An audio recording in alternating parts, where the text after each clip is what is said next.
สวัสดีท่านผู้ชมที่เคารพนำท่านผู้ชมมาติดตามข่าวกีฬาครูฝึกทีมชาติลาวและบุญพระจันทร์บุญกองพร้อมพาทีมสู่สุดขีดเพื่อเอาชนะทีมชาติศรีลังกาให้ได้การอุ่นเครื่องทดสอบทีมวันที่20มีนานี้ก่อนร่วมคัดเลือกชิงแชมป์อาเซียน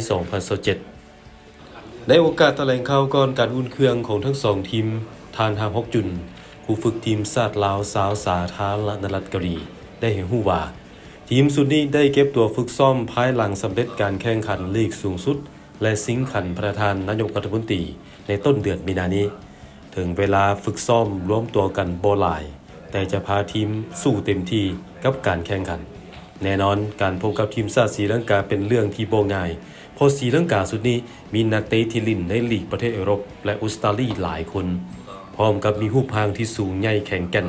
แต่ก็เชื่อมั่นกับคุณภาพและศักยภาพของทีมจะสามารถเอาชนะทีมชาติศรีลังกาได้ขณะที่ไกลบุญพระจันทร์บุญกองหัวหน้าทีมก็พร้อมช่วยทีมสุดขีดเพื่ออยากแย่งเอาผลงานที่ดีที่สุด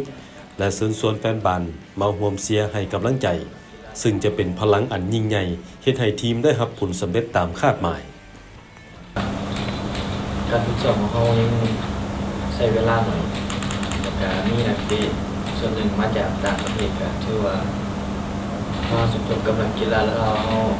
ถือว่าจะปรับของกันหลายๆพวกเขาไปเชียร์ไทยดีในแมตช์อื่นอยากฝากถึงแฟนบ้าน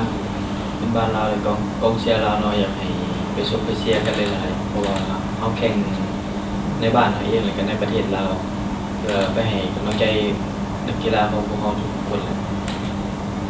เพราะว่าตอนนี้นักกีฬาเขามีแต่นักกีฬายังหนุ่มน้อยอยากให้พัฒนาว่าหลายๆคนของเราบ้านเขาเป็นแบบนี้เลยอยากให้ทุกคนไปเชียร์หลายๆไปให้กำลังใจไอ้น้องเพื่อจะสู้และเก็บชัยชนะในนัดอื่นสำหรับการอุ่นเครื่องครั้งนี้เพื่อเป็นการทดสอบทีมก่อนที่ทั้งสองจะทำการแข่งขันชิงแชมป์อาเซียน2027รอบคัดเลือกในเดือนมีนานี้ซึ่งทีมชาติลาวอยู่กลุ่ม F ร่วมกับเวียดนามมาเลเซียและเนปาลส่วนศรีลังกาอยู่กลุ่ม D ร่วมกับไทยไต้หวันและตุรกเมนิสถานนาทีทีมชาติลาวจะไปยามเวียดนามวันที่25มีนานี้และศรีลังกาจะไปยามไทยในวันเดียวกัน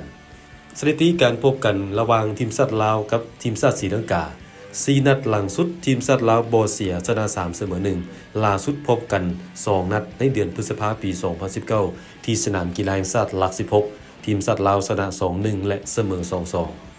ส่วนทุกท่านมาร่วมชมร่วมเชียร์และให้กำลังใจทีมชาติลาววันพฤหัสที่20มีนานี้เวลา 19 โมงที่สนามกีฬาแห่งชาติหลัก16บัตรเข้าชม 10,000 กีบถ้าบ่สะดวกไปรับชมอยู่สนามก็สามารถรับชมการถ่ายทอดสดผ่านทางออนไลน์ YouTube สหพันธ์บานเตแห่งชาติลาว Lao FF TV